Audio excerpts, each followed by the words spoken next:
Os arcanjos da inovação são uma força motriz por trás do movimento de inovação jurídica e devem ser recompensados como tal. No entanto, eles não são muito reconhecidos ou apoiados por suas organizações no momento. No episódio de hoje, vamos falar sobre os arcanjos da inovação na advocacia. Gesto de gestão.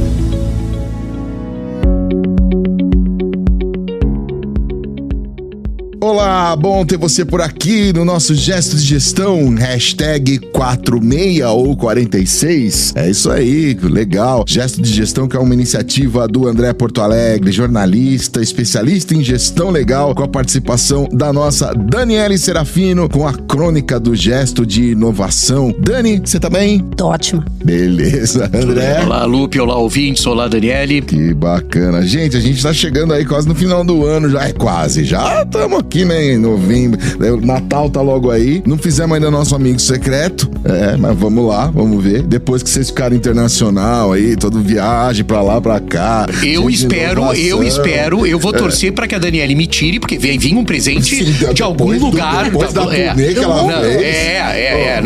Não, depois disso. Bom, gente, eu quero lembrar aí os nossos amigos, aqueles que acompanham o Gesto de Gestão e o Gesto de Inovação, que em dezembro tem especial de final do ano, mês que vem, o André e a Daniele, mas eu sei que eles estão preparando aí 2 programas em dezembro, antes das nossas merecidas férias e preparação da 3ª temporada do Gesto de Gestão e a 2ª temporada do Gesto de Inovação. São episódios especiais. Essa é uma provocação porque a Daniele ainda não renovou o contrato conosco, né? E eu tenho medo que a concorrência... Vamos deixar uma dica. A questão presente é a seguinte, do Natal. Tem 3 questões. Se vai ser normal, se vai ser blockchain ou se vai ser NFT. Isso a gente ainda tá discutindo. Ainda não sabemos. Mas eu insisto, né, Daniele, que a gente sempre saiba da onde que o Lupe tem essas informações, né? Sobre especial de final de ano, Pois etc é. e tal. Evoca até o Roberto Carlos. Sim. Sabe? É uma coisa impressionante isso. Mas nós vamos Eu não vou contar. Nós vamos preparar aí os 2 episódios de dezembro. Vão ser especiais, eu acho até merecedor. Tudo que a gente comentou esse ano merece até, eventualmente, algumas retrospectivas, né? E projeções. Isso aí. Sim. Pois bem, hoje a gente fala sobre o que, André Porto Alegre? Bom, nós vamos falar sobre arcanjos da inovação, né? Foi uma coisa interessante. Já se preparando pro clima do Natal. Eu me inspirei, na realidade, em Anders Spiel, é um consultor jurídico em tecnologia, ele é baseado em Copenhagen, né? Hoje em dia, esses países nórdicos têm um destaque sobre isso. Ele trabalha na Contract Book, que é uma empresa de software, e ele é especializado exatamente nas questões de advocacia. Spiel traz números interessantes sobre tecnologia legal. Ele coloca, por exemplo, Lupe, que em 2018, 1,2 bilhão de dólares foram investidos no setor da tecnologia legal. Em 21, então, apenas 3 anos depois, um novo recorde foi estabelecido com 2,5 bilhões. De 2016 a 2022, estima-se que houve mais de 1.800 rodadas de financiamento para a tecnologia legal, totalizando mais de 13 bilhões de capital levantado. Então, tudo que a Daniele nos traz não é só também boa vontade, né? Aqui fazendo uma comparação com a questão da diversidade, né? Se diversidade é negócio, tecnologia é negócio também, e dos grandes.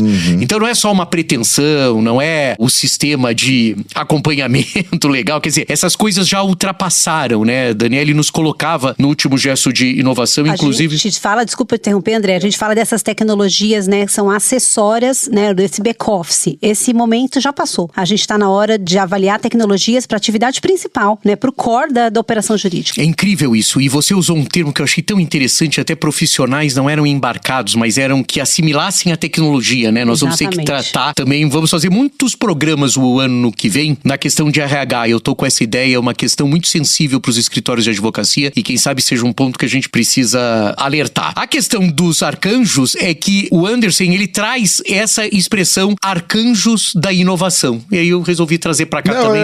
Assim, é difícil apresentar esse podcast com vocês dois. O André me tira da cartola um arcanjo. Sempre inovando.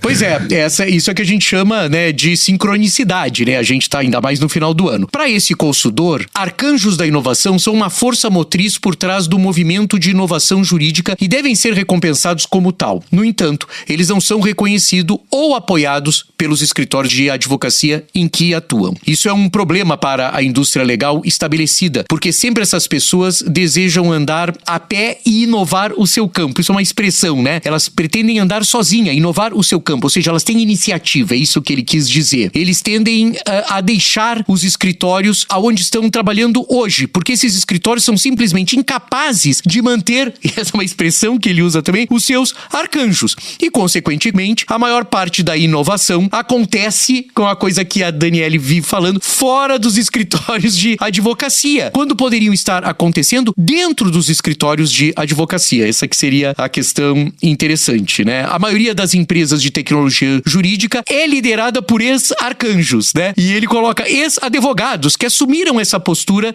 da inovação, que ficaram exaustos pela batalha árdua. Eu me lembro de muitas pessoas que eu e a Daniele conhecemos, porque às vezes eu acho mesmo que deve cansar. Sabe, Daniele, que às vezes eu tava escrevendo assim, deve cansar, deve ser uma coisa que cansa, né? Se falar sempre a mesma coisa, né? Então estavam cansados dessa batalha árdua de impulsionar a inovação dentro do escritório. Eles rompem essas barreiras e agora lideram, o consultor chama de uma grande rebelião do lado de fora. André, acho que quando a gente fala de inovação jurídica dentro de escritórios de advocacia, ela pressupõe algumas coisas para acontecer. Acho que a primeira delas é um ambiente separado, né? Que a gente possa ali ter um espaço realmente para inovar, significa fazer diferente do que a gente tem feito. Por consequência, errar, porque às vezes a inovação ela pressupõe testes, que muitas vezes podem funcionar ou podem não funcionar. Pressupõe investimentos em coisas que a gente não tão tangíveis, que a gente não tem um resultado de curto prazo, então eles envolvem às vezes um investimento para um resultado mais de longo prazo, né? Envolve 3 coisas que são difíceis muitas vezes num ambiente de escritório, que é você conseguir segregar operações, você conseguir investir em coisas que você não vai ter um retorno de curto prazo e você está aberto a erro, que é um mindset normalmente difícil para o advogado. E é sobre isso, Daniele, que eu acho importante a gente frisar que quanto mais a gente aproxima modelos de gestão dos escritórios de advocacia, mais fácil fica a compreensão sobre essa necessidade. Os modelos dos escritórios é que estão desatualizados, estão incompatíveis, não estão em sincronicidade com o momento que o contratante do serviço deseja. Então eu acho que é uma coisa interessante. Quer dizer, por isso forçar a questão de gestão, Lupe. Forçar a questão da gestão legal significa fazer com que esses aspectos que a Daniele coloca aqui, a tecnologia fica longe, fique próxima, porque as empresas investem. Escritórios de advocacia têm que investir. Eu acho isso uma grande perda para os escritórios de advocacia, né? Empresas modernas, essas empresas de tecnologia, elas têm programas de inovação. Eles nutrem esses intraempreendedores. Eu acho interessante esse termo. Você não precisa empreender fora. E essa é a crítica que se faz na realidade. Os arcanjos, quando vão embora, vão empreender fora. Podiam empreender dentro das suas estruturas. E de uma certa maneira, essas grandes empresas de tecnologia, elas fornecem recursos para testar suas ideias e abrem espaços para experimentos, que é exatamente o que a Daniele coloca. Na maioria dos escritórios de advocacia, a inovação não é recompensada, Lupe. E os arcanjos da inovação se sentem assombrados, e esse termo também eu acho interessante, por seus superiores. Você falou sobre o cansaço, me lembrou, já que a gente estamos aqui com um pezinho num programa bíblico, você me fez lembrar de João Batista pregando no deserto, né? Que é aquela coisa do cansa, mas quando se traz essas reflexões. Agora, André, por que foram chamados de arcanjos? Você tem alguma pista, assim? Não, explicitamente não. Por isso podemos falar sobre exatamente a palavra que você usou, pistas, né? E a que faz mais sentido, mas sobre a qual creio que não vale nenhum tipo de aprofundamento, né? Afinal, somos sabidamente superficiais. É que a tarefa dos arcanjos, sob o ponto de vista bíblico, né?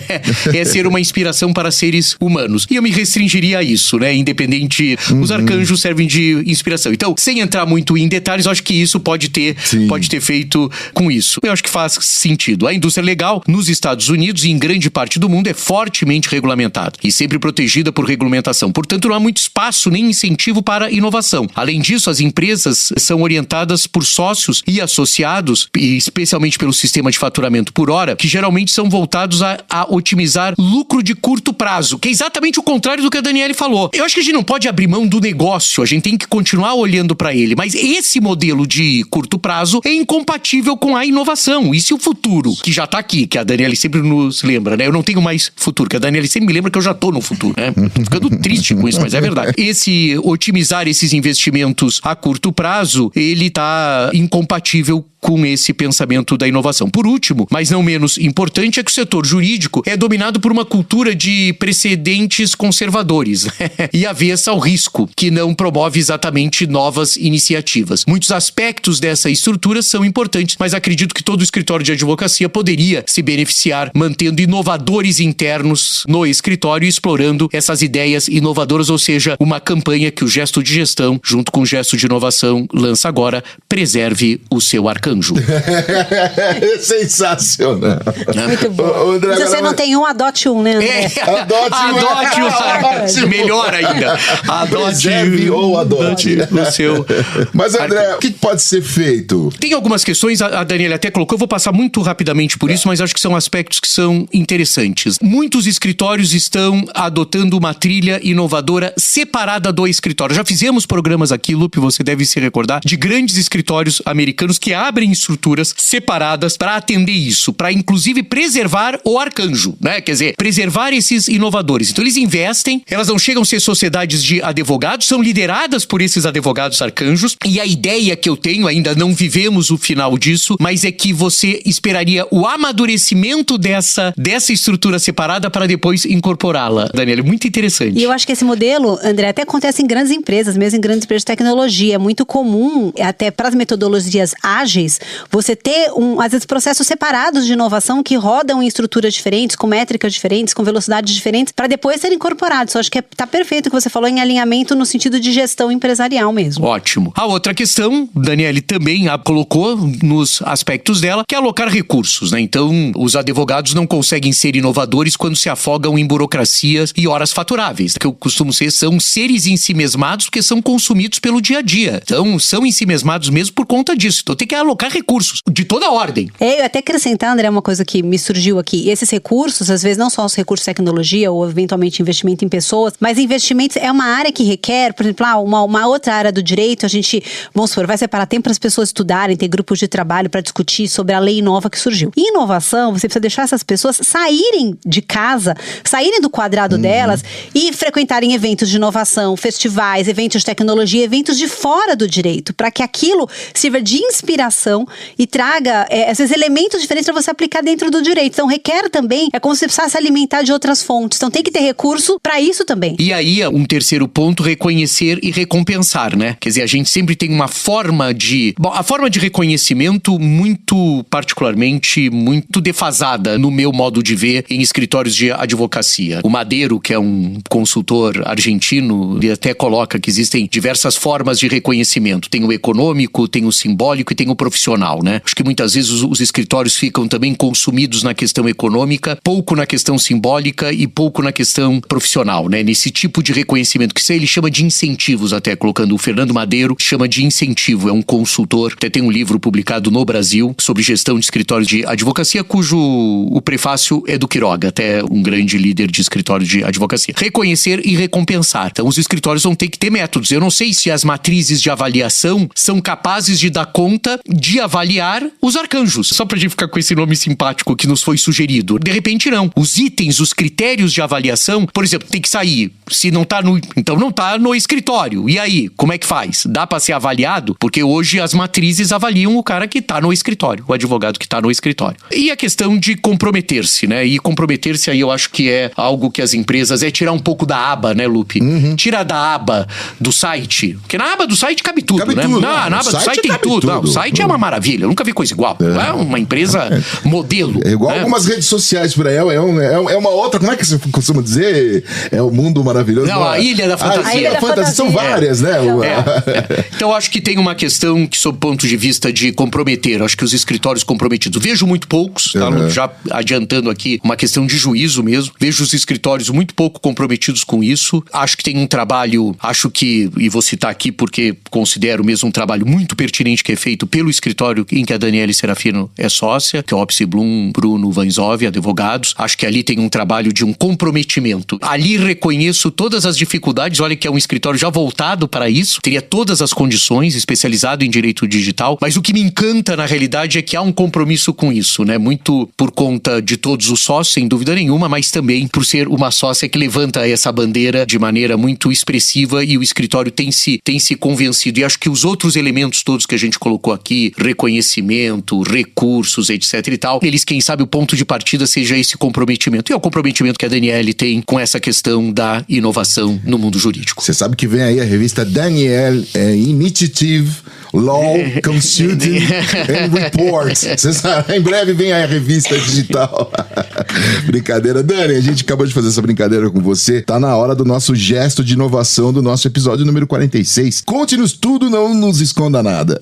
Muito bem. No gesto de inovação de hoje, nós vamos falar do ghosting, um fenômeno assustador. Mas nós estamos falando do Halloween, afinal já passou, né? Então a gente vai falar hoje aqui sobre o ghosting e tentar explicar um pouquinho a conexão dele com o mundo jurídico. Ghosting é um termo usado para designar o término repentino de um relacionamento sem deixar explicações. Esse termo vem do inglês e é derivado da palavra ghost, que significa fantasma. Essa situação normalmente ocorre em relacionamentos pessoais, mas também estamos identificando essa prática em relacionamentos profissionais. E me atrevo aqui a dizer que esta pode ser uma nova tendência. O ghosting não é a única tendência de agir de forma silenciosa quando não se está satisfeito com algo que temos observado. Vejo conexão do ghosting com outros dois fenômenos pós-pandêmicos que temos tratado tanto. Esses movimentos, eles têm acontecido no ambiente de trabalho, que é o quiet quitting e o quiet firing, ou em português, a demissão silenciosa por parte do empregado ou do empregador. O fato é que esses disparos silenciosos estão acontecendo em toda parte. É como alguém que quer terminar, mas não tem coragem de fazer isso sozinho. No mundo jurídico, o ghosting ocorre quando os clientes simplesmente param de enviar trabalho para o escritório sem encerrar formalmente o seu relacionamento. Isso ocorre sem nenhuma crítica ruim, nenhum feedback, nenhuma oportunidade de fazer as coisas de forma diferente ou tempo para uma despedida oficial. O fenômeno não diz respeito apenas sobre a maneira do cliente encerrar sua relação com o escritório, mas também sobre como o escritório interpreta o seu relacionamento com o cliente. Gostaria de focar nossa atenção nessa segunda parte. O que fazer para evitar o ghosting do cliente? Ainda não é prática comum no direito ter processos estruturados de feedback de clientes, muito menos áreas dedicadas ao customer service, atendimento ao cliente. Os advogados muitas vezes não estão abertos ou preparados para ouvir seus clientes. Pedir feedback pode ser assustador, requer certa vulnerabilidade e pode haver coisas que você não queria ouvir. Pedir feedback inclui a admissão inerente da imperfeição.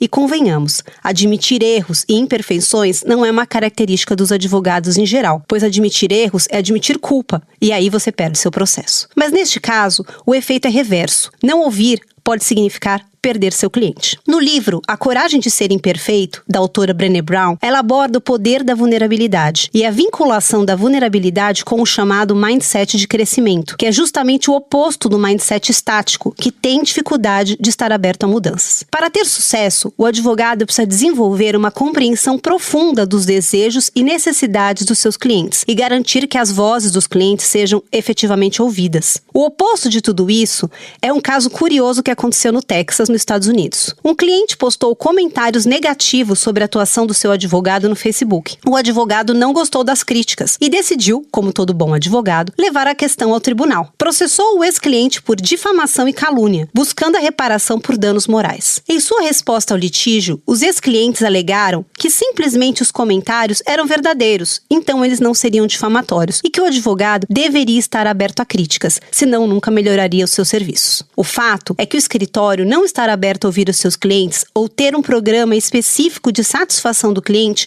pode levar à criação de um ponto cego nessa relação. Pense no feedback como um power-up, aquele cogumelo que faz você crescer em tamanho no Super Mario Bros. Sensacional, Dani. Sensacional. É a palavra. Sensacional. Nossa, que crônica. Que crônica. Sem comentários. Não.